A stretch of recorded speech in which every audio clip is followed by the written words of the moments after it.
بسم الله الرحمن الرحيم. اللهم أعني فيه على صيامه وقيامه،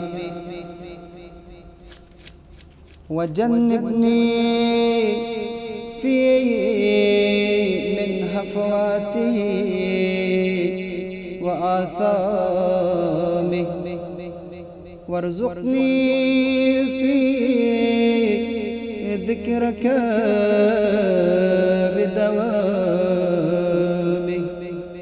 بتوفيقك يا هادي المضلين،